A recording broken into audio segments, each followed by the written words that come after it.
আসসালামু আলাইকুম। বাংলাদেশ বেতার, গোপালগঞ্জ। খবর পড়ছি নূপুর গোলদার। গোপালগঞ্জ আজ সকাল ৬টা থেকে রাত ৮টা পর্যন্ত ১৪৪ ধারা জারি করা হয়েছে। জেলা ম্যাজিস্ট্রেট মোহাম্মদ কামরুজ্জামান গতকাল এ সম্পর্কিত আদেশ জারি করেন। আদেশে বলা হয়েছে, সমগ্র গোপালগঞ্জ জেলায় শনিবার রাত ৮টা থেকে রবিবার সকাল ৬টা পর্যন্ত কারফিউ বহাল থাকবে এবং আজ সকাল ৬টা থেকে রাত ৮টা পর্যন্ত ১৪৪ ধারা কার্যকর থাকবে। তবে শিক্ষা প্রতিষ্ঠান ও পাবলিক পরীক্ষাসমূহ এই নিষেধাজ্ঞার আওতামুক্ত থাকবে। হযরত শাহজালাল আন্তর্জাতিক বিমানবন্দরের তৃতীয় টার্মিনাল খুবই সুন্দর, আধুনিক ও যুগোপযোগী হয়েছে বলে জানিয়েছেন স্বরাষ্ট্র উপদেষ্টা মোহাম্মদ জাহাঙ্গীর আলম চৌধুরী।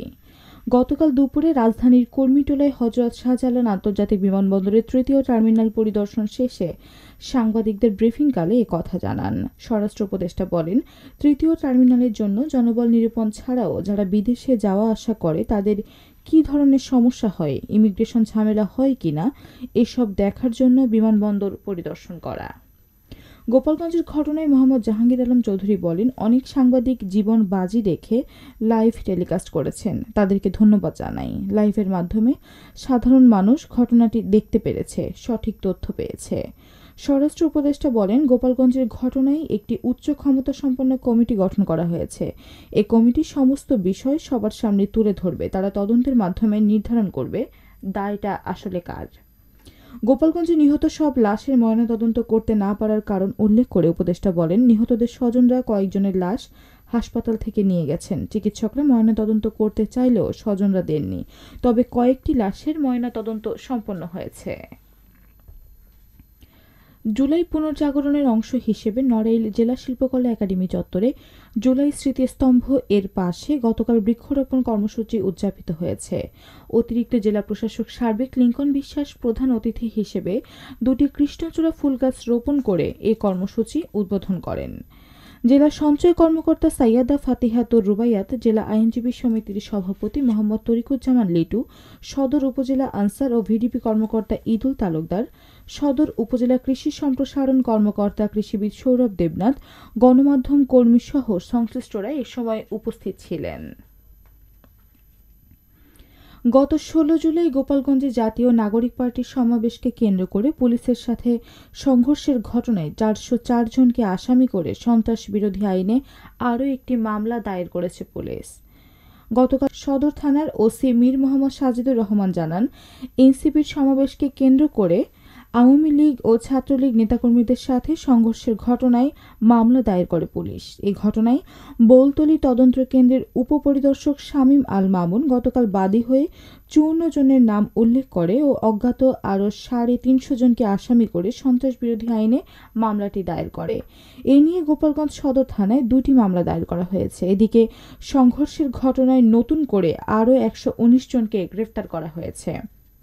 এর মধ্যে সদর থানা ৪৪ জন, কাশিয়ানী থানায় ৩৩ জন, মুকসুদপুর থানায় ২২ জন, কোটালীপাড়া থানায় ১০ জন ও টুঙ্গিপাড়া থানায় ১০ জনকে নতুন করে গ্রেফতার করা হয়েছে। এর আগে ১৬৪ জনকে গ্রেফতার করা হয়েছে। এ নিয়ে জেলায় গ্রেফতারের সংখ্যা দাঁড়ালো ২৮৩ জনে। ঢাকায় জামায়াতের সমাবেশে যোগ দিতে যাওয়ার পথে ফরিদপুরের ভাঙ্গায় সড়ক দুর্ঘটনায় খুলনা জেলার দাকোপ উপজেলার জামায়াতের আমির মাওলানা আবু সাঈদ ও জামায়াতের কর্মী মোহাম্মদ আমাদ শেখ নামে ২ জন নিহত হয়েছেন এবং এ ঘটনায় আহত হয়েছে আরও ৭ জন। পুলিশ জানায়, গতকাল ভোররাতে ফরিদপুরের ভাঙ্গা হাইওয়ে এক্সপ্রেসওয়ের শুরুতে গাড়িবহর থামিয়ে সড়কের পাশে চা খাচ্ছিলেন জামায়াতের নেতাকর্মীরা। এ সময় মাওলানা আবু সাঈদ তার গাড়ির সামনের ব্যানারটি ঠিক করতে যান। তার সাথে আরও কয়েকজন এগিয়ে যান। এই সময় অজ্ঞাত একটি পরিবহন তাদের গাড়িবহরের পেছনের বাস থেকে ধাক্কা দিয়ে পালিয়ে যায়। এতে পরপর ৩টি গাড়ির সংঘর্ষের ঘটনা ঘটে।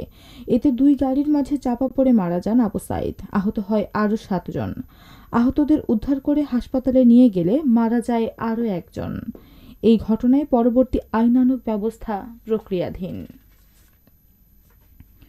নড়াইলের লোহাগড়া উপজেলায় ইতনা ইউনিয়নের পাংখাচর গ্রামে বিদ্যুৎস্পৃষ্ট হয়ে 13 বছর বয়সী রিফাত শেখ নামে এক স্কুল ছাত্রের মৃত্যু হয়েছে। পুলিশ জানায়, গতকাল সকাল 9:30টার দিকে রিফাত বাড়ির পাশে জমিতে কর্মরত তার দাদাকে খাবার দিয়ে বাড়ি ফিরে এসে পরে পা ধুতে পাশের একটি পুকুরে নামতে গিয়ে পা পিছলে পড়ে যাওয়ার সময় পল্লী বিদ্যুতের তার ধরে আত্মরক্ষার চেষ্টা করে। এ সময় বিদ্যুতের তার ছিঁড়ে গিয়ে সে বিদ্যুৎস্পৃষ্ট হয়ে ঘটনাস্থলেই তার মৃত্যু হয়। প্রয়োজনীয় আইনগত ব্যবস্থা গ্রহণ করে লাশ পরিবারের নিকট হস্তান্তর করা হয়েছে। সবশেষে আবহাওয়া।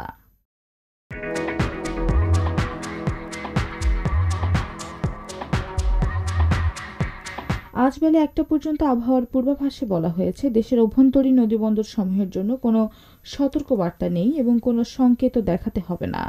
খবর শেষ হলো। আমাদের পরবর্তী খবর প্রচারিত হবে সকাল 10টা বেজে 30 মিনিটে বাংলায়।